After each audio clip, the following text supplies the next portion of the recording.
Check this out. This is the Flywoo Explorer LR4 V2. Normally when you hear of a long-range drone, you probably think of something like this.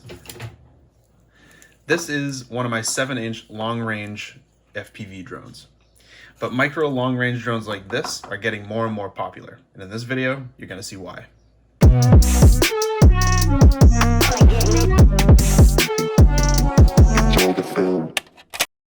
So I didn't film an unboxing for this drone because it comes with all the standard things that you would usually get with a pre-built drone. You get the manual, you get props, you get a battery strap, you get extra screws, all that good stuff. The only thing that didn't come with it that I want to mention is a camera mount. And it's a little odd because it does come with this SMO 4K connector already on the drone, so you would think that it would come with a mount for the camera. But if you want to mount any camera to this, you're going to have to print them out. Since I don't have an SMO 4K and I don't plan on using this, I'm going to take this apart right now and just take this wire off. Alright, so now with this off, let's go over some quick specs on this drone and then we'll take it outside for a flight test. So the LR4 V2 comes in a couple different options. You can get analog or digital. With the digital, obviously it's going to be a little bit heavier and that will probably impact battery life, which is something you'll want to take into consideration since this is meant for long-range flights. This version I have is the analog version. On the back here you can see the little VTX. It's a 20x20 VTX and this is the HM850, which is capable of a tasty 850 milliwatts. This is a nice upgrade from the LR4 V1, which had a 600 milliwatt VTX. The camera on the V2 is also upgraded. This is a Caddx Ratel V2, which is a 1200 TVL camera. You can also get this with a couple different receiver configurations. This version is the TBS Crossfire version, but you can also get it with an ELRS or FrSky receiver installed as well. The flight controller ESC stack that's on this is the Flywoo Goku GN405 Nano, and this has 13 amp ESCs on the bottom. Now the motors and the props. So the props are 4-inch props, and the motors are obviously Flywoo 1404 2750 kV motors. So a nice low kV with a big prop. We should get some really nice flight time out of this thing. On the very back here, underneath the antenna, we have a GPS. This GPS is a Flywoo GM8 Mini V2. This is what makes this drone capable of the return home feature in case you fly too far away.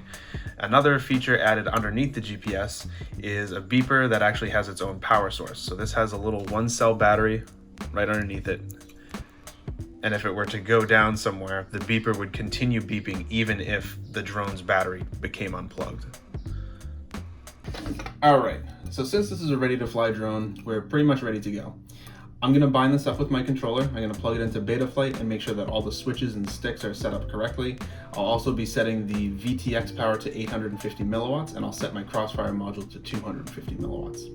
I put a naked GoPro mount on the front here that I 3D printed. I won't have that camera on the drone for the maiden flight. You'll just be seeing the analog video feed, but I'll probably end up strapping an action camera to this at some point.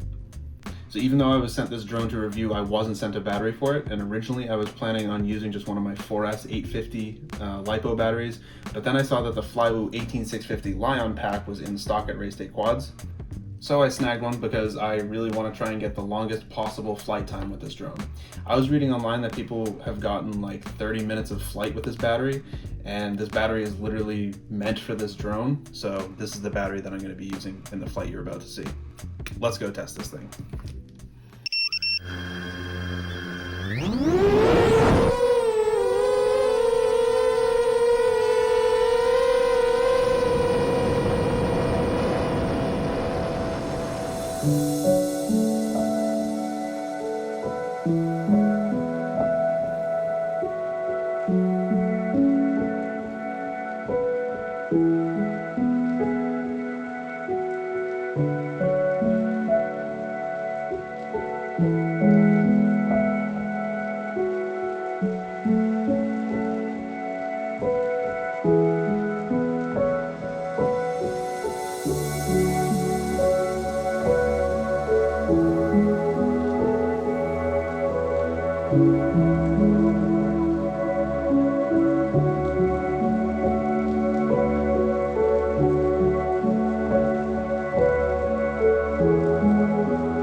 This thing is incredibly cool and is making me think of all new places that I can fly FPV.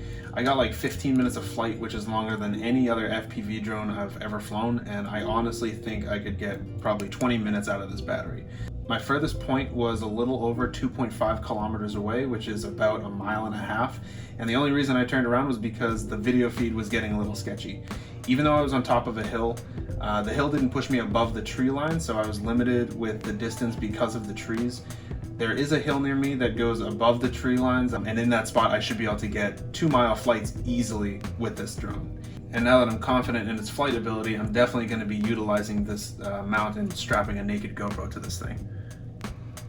So before flying, I did have to let the GPS warm up and get enough satellites so that it knew where home was.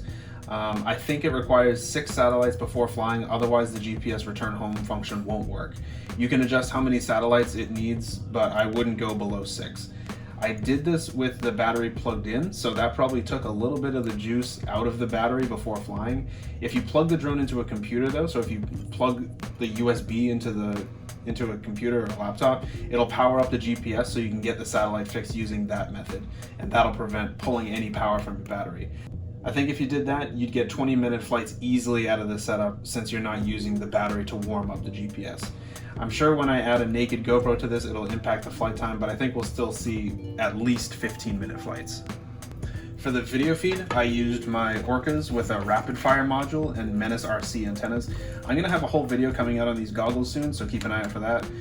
Also with the Crossfire module on 250 milliwatts, the link quality was perfect the entire time. So one thing I want to quickly mention, when I was setting this up in beta flight, I noticed that it was in horizon mode by default. I put all my drones in acro, so naturally that's just what I did with this one. Don't do that. I can definitely see why Flywoo recommends horizon mode on this. Basically, if you start to get static like I did and you're in acro mode, you could flip upside down and then the drone will just drop and you definitely won't be getting video feedback. Whereas if you're in horizon mode, you can let go of the sticks and you'll at least know that the drone is level and you can throttle up until you get video signal again. So keep it in horizon mode, maybe have acro on a switch, but I will mainly be keeping this one in horizon mode going forward. Also, the beeper on the bottom is pretty loud and can get a little annoying.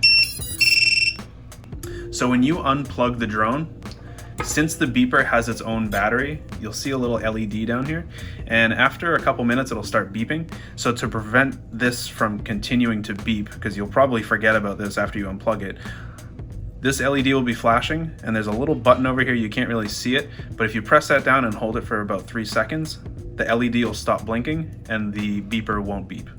So that's how you turn that off. So all in all, this is definitely one of my new favorite drones. Props to Flywoo and Dave C FPV on this. I'm wicked excited to take this thing out, and I already ordered more of these batteries. So if you enjoyed this video, make sure you subscribe to the channel for more FPV drone content.